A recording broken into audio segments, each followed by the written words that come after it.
అనగనగా ఒక ఊరిలో రంగయ్య అని ఒక వ్యక్తి ఉండేవాడు. అతను చాలా మంచివాడు.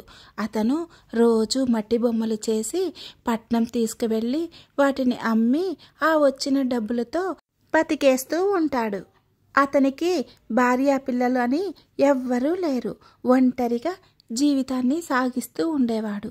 రోజు పొద్దున్నే లేవడం, బొమ్మలు చేయడం, అవి పట్నం తీసుకెళ్ళి అమ్మి ఆ వచ్చిన డబ్బులతో బ్రతుకుతూ ఉండడం అతనికి కొంత చిరాకుగా అనిపిస్తుంది. అందుకే అతనికి మట్టి బొమ్మలు చేయడం వచ్చు కాబట్టి అతనికి అందమైన కూతుర్లు ఉన్నట్టు ఊహించుకొని 3 అందమైన బొమ్మ కూతుర్లను తయారు చేసుకుంటాడు. రోజుకో కూతురిని అంటే ఒక్కో బొమ్మని ఒక్కో రోజు తన ఇంట్లోని కిటికీ దగ్గర నిలబెట్టి వెళ్తూ ఉండేవాడు.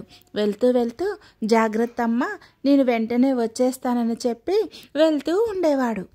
రోజులాగే ఆ రోజు కూడా రంగయ్య తన కూతురిని కిటికీ దగ్గర నిల్చోపెట్టి బయటికి వెళ్తాడు.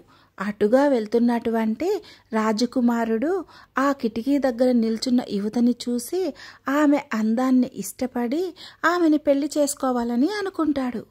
అప్పుడు రాజకుమారుడు కూడా అక్కడికి వెళ్ళి తనని పెళ్లి చేసుకోవాలని అనుకుంటున్నానని ఆ యువతికి చెప్పి తన చేతిలోని ఒక ఉంగరాన్ని తీసుకొని ఆ కిటికీ దగ్గర ఉంచి వెళ్తాడు. రాజుకొడుకు వెళ్ళిన కొంచెం సేపటి తర్వాత రంగయ్య ఇంటికి వచ్చి చూడగా కూతురు కిటికీ దగ్గరే ఉంటుంది. కానీ ఆ కిటికీ దగ్గర ఉన్నటువంటి ఆ ఉంగరాన్ని చూసి రంగయ్యకు చాలా కోపం వస్తుంది. ఒసే పాపిష్టిదానా, నిన్ను కిటికీ దగ్గర నిల్చోమన్నాను, కానీ నువ్వు ఎవరి దగ్గరో ఈ ఉంగరం తీసుకుంటావా అని కోపంతో ఆ బొమ్మని నేలకేసి కొడతాడు. అప్పుడు ఆ బొమ్మ ముక్కలు ముక్కలైపోతుంది. ఆ తర్వాత మరుసటి రోజు రంగయ్య మరో బొమ్మని కిటికీ దగ్గర నిలబెట్టి బయటికి వెళ్ళిపోతాడు. రంగయ్య బయటికి వెళ్ళిన తర్వాత రాజకుమారుడు మళ్ళీ వస్తాడు. కిటికీ దగ్గర నిల్చున్న ఆ యువతిని చూసి, నిన్న నీకోసం వచ్చి చూశాను, నిన్ను పెళ్లి చేసుకోవాలని చెప్పాను కూడా, నువ్వు ఇంతవరకు ఎటువంటి సమాధానము చెప్పలేదు, ఎన్ని రోజులైనా సరే నీకోసం వేచి చూస్తానని చెప్పి అతని చేతికున్న బంగారపు కడియాన్ని ఆమె దగ్గర ఉంచి వెళ్తాడు.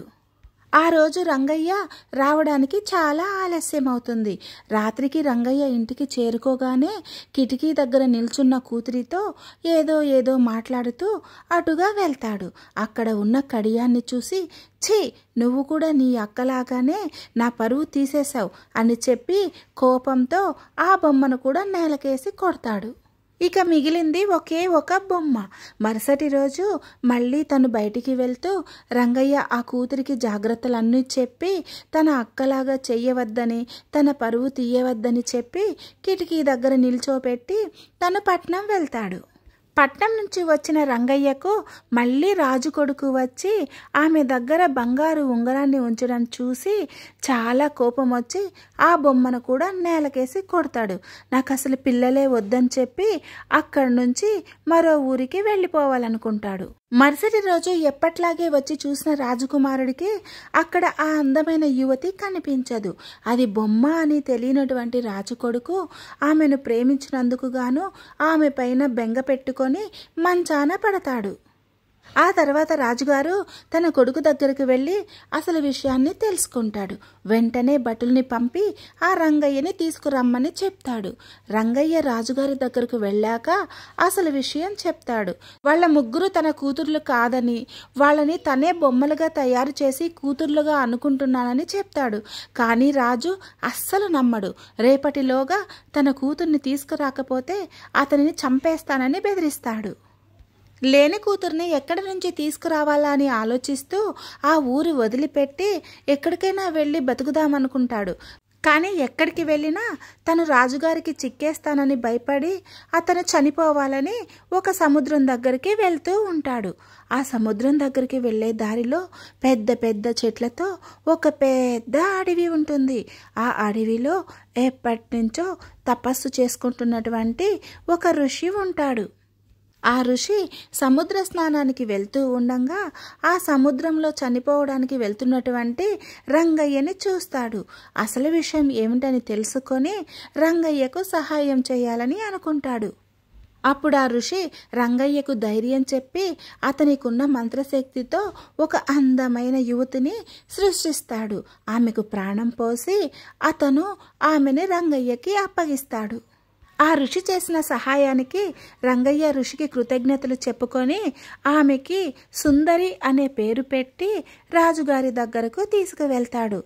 రాజుగారు ఆమెను చూడగానే తన కొడుకు ఆరోగ్యం పాడయి మంచాన పడినందుకు తప్పేమీ లేదని అనుకొని ఆమె అందాన్ని మెచ్చుకొని ఆమెని తన కొడుకుకిచ్చి పెళ్లి చేస్తాడు.